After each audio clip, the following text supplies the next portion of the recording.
So we're back with a brand new episode of Walkin Talkin with Tim. And my guest today is the CEO of the Boys and Girls Clubs of Gloucester County, Patti Withington.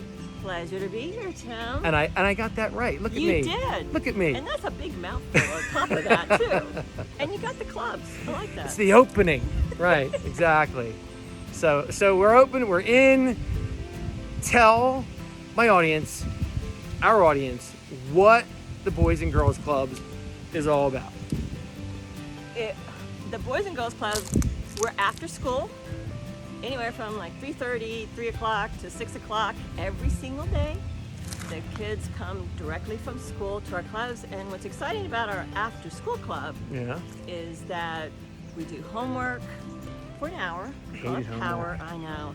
But you gotta get it done. You gotta do get it. I know. You know, if you want to make it through school, you gotta get it in on time. That's right. So we do homework, we feed dinner, we do snacks, and then we do another program. And that could be a STEM program, it could be an art program, it could be a drama program. That's our freebie. That's where we get to really work with our kids and doing outside activities. It can be call that triple play, right? Because they can do football, they can do any kind of sports, box ball, just anything outdoors. Just get our kids outdoors, get them away from the computers. They're in computers all day long, so this is their time. That's a long day. It is. This is a long. We think of ourselves not school, but an extension of school, right? Because we still want to be able to teach them, their math, their reading, those kinds of skills, but in a fun way. I was just going to say, especially with STEM. Some adventure, right? It's an adventure, and especially during the summertime, we do a summer program, which is all day. And then we can take them... That's no homework. No homework. We can take them to the pool, we can take them to field trips, we take them to the zoo. That's where we get to have a lot of fun, because you got the full day. We like to have people come visit, people like you, Tim. There you go. About what you did in life, just exposing them to new exciting opportunities. That's what we're all about. That's what you're all about. That's right. So having said that, we're going to get into what Patti's actually all about. So we learned a few things today. So one, that you're from not only Miami, but Dallas, but Virginia. I think it was Norfolk and Virginia Beach, right? Norfolk, yep. Virginia Beach. So let's start with Norfolk, right? Because you went to college in Virginia, right? Yes. And what I think is interesting about your college experience is being told no.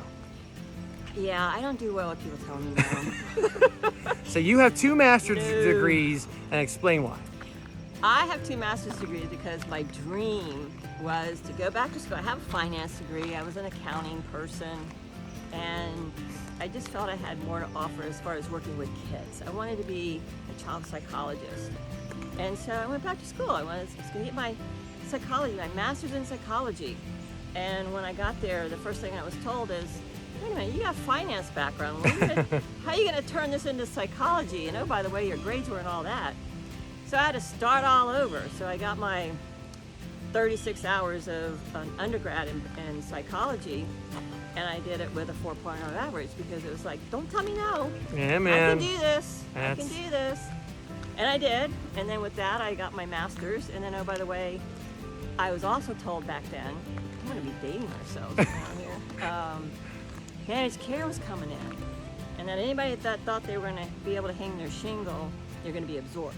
Right. So the advice was, stick to the administrative side. You already have all the business, but mirror the psychology, mental health, kids with the administrative side. Right. So I decided I needed another degree, which was Health Services Administration. Mm-hmm. So I was able to marry the psychology background and the administrative background. And when I graduated with those 2 degrees, I got to work with the City of Virginia Beach and their mental health and substance abuse department. And that was serving all kinds of populations, not just youth, right, but also you adults. Said 18 kids, right? Well, yeah, my after-school respite program, I worked with 18 emotionally disturbed children. And so that was, being able to provide the parents with the afternoon, the respite is what it was called. So it was that really got me interested in sticking with youth, staying in the world of youth. And then even after that, I worked for Big Brothers Big Sisters and matching young kids with mentors, adult Right. mentors. And so then I get back from Norfolk to, by different ways, by Newburgh, North Carolina, up here to New Jersey. Then I was able to work in an accounting firm called Your Part-Time Controller, but it was serving nonprofits. Oh, good. So it's always, my heart is always in Helping. serving nonprofits and helping them, making them better. And then I really wanted to work with youth again in the nonprofit, and that's how I ended up at the Boys and Girls Club. Right. So here we are today, with just the wonderful things that we've done, the kids that we serve, and the pathways that we get to watch them take. Right. It's exciting, and we're there. We're there helping them, Which getting is them there. which is what it's all about, That right? is. Helping people. It is. It's the mission. That's right. Life through service, right? It is. It is. So let's talk about something fun. So when you're from Miami as well, we talked about you kind of live in the vacation life. So the beach life here isn't for you because you kind of lived it when you were in Miami. You said and you had a boat and your family or whatever, and you guys just kind of you already had that lifestyle. So to you, going to the beach isn't the same. It's almost like, we've been there, done that, got the T-shirt, yada yada. But more interesting about Miami. Oh, gee. More interesting about Miami is you were a Miami Dolphins cheerleader. I was. This is really going to date myself because I was a cheerleader the 2 years. Well, first of all, I cheered with them the year they went 17-0. There's no other NFL team There you go. that has a perfect season. There you go. So, and that game was in Los Angeles with, we played Washington Redskins. And Los Angeles Coliseum, I'll never forget that. I was 16 years old. And to be able to be there on the field, to watch them I can't imagine. win a 17-0 perfect season. And then even when we got back to Miami, we got to do all the hoopla and stuff like that as a cheerleader. But that was just the most exciting time. I don't share that too often because it's like eons back in my life. You said you had a megaphone and pigtails. we were the real cheerleaders. You were the real saddle cheerleader. Oxfords and the little cheerleading outfit. It wasn't the like the Star Brights or the Dallas Cowboys. I was 16 years old, folks. Just remember that. Right. You should be on that show they have, right? Whatever. So that's very cool. That's a really unique thing to have done. Period. Yeah. I don't care who you are. That's so fun. Yeah. And then you told me also that you have a great love of dogs. Your dogs. Oh gosh, yes. Right? Yes. Tell us about your pups. Well, I started out this year with 4, and now I'm down to 2. We unfortunately lost 2 of our older ones this past year, but I'm down to 2 Siberian Huskies. Big dogs. 4 years old. A lot of work. A lot of work. And what's interesting about Huskies is I heard this little vet tech talking on TikTok about how Huskies, I wouldn't get a Husky, they're too dramatic. It's like, what dog isn't dramatic? But ours are dramatic. That's In what fact, you get for going on TikTok. I know. So my one We don't belong on TikTok. No. My one dog's name is Maddox, and we call him dramatic, melodramatic, Dramatics. Dramatics. Yeah, that's it, dramatics. Because he's my baby. He's my little baby boy. I actually have 2 from the same litter, so they were first and second born, and they're like joined. glue. Yes. They're like synchronized. Everything they do, it's the same style. So it's fascinating to watch our dogs in action. You know that. I do know. I'm a big. You're a dog person too. We are dog and cat people. Yes, very good stuff. It's just a big part of our life. We don't have any kids. So Stress relief all day long. Yep. All day long. Constantly. So speaking of stress relief, we have to talk about your basically your vacation. I say your vacation, your retirement dream. Yes. You've taken up sailing during COVID, you told me. Yes. So talk about what it is that you're doing and you want to do. That's cool. Yes, we. It came as a surprise to both my husband and I that we both had this secret yearn to be out sailing. To want to get a sailboat. Sure. And that once we retire, that The jib, Yes. whatever that means. Bring it in. We want to sell our house, sell all our belongings, and just take off. And our hope is that we either want to go out to the Pacific seas or Pacific, or to the Mediterranean, especially down in Greece, the Greece area, down on lower Dodecanese islands, just to be able to go, you know. And so our challenge is we still have our dogs. But we're not taking them because too many horror stories about dogs on boats. So Yes. we're looking at about another 10 years before we can do this, but we're practicing our sailing now. We're developing our sailing skills. And you literally want to sail away into the sunset. Yes. So When it's all said and done, hey, there goes Patti. Yeah. Watch her go. Ahoy! No. Rah, sis boom bah. No. But Yeah, right now we've got a sailboat that we keep down in Rock Hall, Maryland. Nice. So we're learning our skills on the Chesapeake Bay. You're gonna have to say hello to Bill Hoffman while you're down there. He's always down there. Hi, Bill. So I will. and my mom's a Miami Dolphins fan. Ironically, really? I don't know why. She just is. I'll have a chat with her. There you go. So you also said that you like to go cycling. That's what used to be your main passion. Yes, as a matter of fact, back probably about 20 years ago, I got into cycling and started doing like these different charity rides. Pretty sure that's how you met your husband? And that is how I met my husband, who then taught me how to race. So I used to, trick out my bikes so that I could do criterium races. I did some road races. And then probably about 4 or 5 years ago, I was doing time trial races, which is race against time. Right. So you have a very different type of bike, and you're out on the road by yourself, and it's all about time measurement. Right. You know, how fast can you make 2 miles and 10 miles in a certain time frame. So I did that, and what's funny is because of my age, I was in a class all by myself. So naturally, I came in first.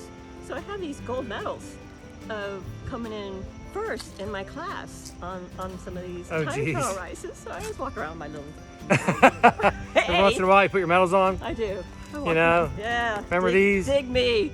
Can I do this now? Check me No. out. So, but we have always cycled, and it's still in our love. It's still a form of exercise. We still love our bikes. Between my husband and I, we had 15 bikes. Wow, that's a lot of bikes. We just sold 4 of them. Jeez. So we're down to 11. Oh my gosh. So we've got a bike for every season. Mountain bike, time trial bike, road bike. We had a track bike, but I sold that one. So just every kind of cycling. There's so many facets to cycling, and you could become a specialty in any of them. But it keeps you fit, reduces stress. Absolutely. Gives you something to do on the road that 100%. Just get out there and do it. So let's talk about what brought you back to center, like kind of basically what kind of sums all this up for you with the Boys and Girls Club. And you mentioned a girl named Zinga. Yes. And how she came back, and she's basically, from what we talked about, kind of like the light, for all these other kids to see what you can do with your life. Exactly. Zinga started with our club when she was 7 years old, and she grew, into the club. She went into our teen program, and in the teen program, she learned, developing her writing skills. She used to write poetry. Then she turned her poetry into plays. And, she got the rest of the other teens to act out in different parts. So then she became the director. Right. Well, then the teen director at the time, Mr. L, coaxed her into becoming an actor. Let's get on the other side of the curtain here. Very cool. So she tried acting, and the girl has never stepped away from acting. She is just a phenomenon about talking in public and being out. So anyway, she became our Youth of the Year in 2019 at our local club. Go Zinga. Yes, and then she went to state. She won there. She went to the Northeast region, won there. Wow. And then she went to the Boys and Girls Club National competition. So she was one of 6 finalists throughout the whole United States. By the time she finished with that, she walked away with $52,000 in scholarship money. Awesome. And her dream, which she's going to probably fulfill it, is to become a Supreme Court justice. Yeah, man. But that's after she does her acting. So she's just a phenomenon. She's just a natural. And so she, this last year, got accepted to NYU Tisch School of the Arts. Wow. She's an acting. Congratulations, Right now. Inga. Yeah. So she's our star. She's our Well on her hope. way. Yeah, and she still wants to be a Supreme Court justice. So she's also, once she's doing a minor in English, and then eventually she's going to go to law school as well. And then she wants to, become an attorney, judge, that whole step. Yeah, man. But she still has her sights on that, and I think that's what's phenomenal. Set the dreams up here. She's had that plan, and that's what it's all about. And that's what I think the Boys and Girls Club, we feel, that's why we're here. Yep. Because we can set that dream, we can expose. So we're always trying to get people to come talk about their life journey. Yeah. You and I talked about that. Yeah. It's a jagged line that eventually gets up. Yes. But it takes a lot of hard work and dedication, but you will get there. Never goes the way you think it's going to go. No, it goes up and down. But a if lot. you stay focused up here, you'll get there. you'll get there. And she's living proof. And I think that's what's so phenomenal about having her. She still comes back to work for us during the summertime. That's crazy. So she gets to send that message to our kids about what you can become. It's there. We want to be that one to tap that potential. That's what it's all about. That is what it's all about. Tapping that potential. And so if people want to find out more information about how to get involved with the Boys and Girls Club of Gloucester County, how do they do that? The first thing is go to our website, www.gc for Gloucester County, Yeah. bgcboysandgirlsclub.org. And you can reach us there. If they want to get a hold of you, They can get a hold of me. Our phone numbers are all on that website. We're in LinkedIn. And one exciting thing that's coming up, October 19th. yes. If you want to support our organization, we're having our annual gala, and we're honoring Rustin Casway with the Mountable. That is a way to get involved with us, support us, do a sponsorship. Please come to the event. Hear more about us. Just see the difference we're making in kids' lives. That's what we're all here for, making a difference That's right. somewhere, And so we would greatly appreciate support in that way as well. But So it's October 19th. October 19th at Aletto's, starting at 4:30. Don't forget. Don't forget, be there. We want to see you. Come support the club. Exactly. Support our kids. That's what it's all about. The Well, children are our future. The children are the future. Exactly Children right. are the future. As we walk by Woodbury Heights Elementary School, I can hear them. right in there. I can hear them. Well, thanks for being on. It was a pleasure. I love this. This is great. It's a lot of fun. It is. And to everybody out there, thank you for watching. Keep on moving. Keep on walking. Follow me on Instagram. And we will see you next time on Walkin' and Talkin' with Tim. Thank you for having me. Peace. Peace.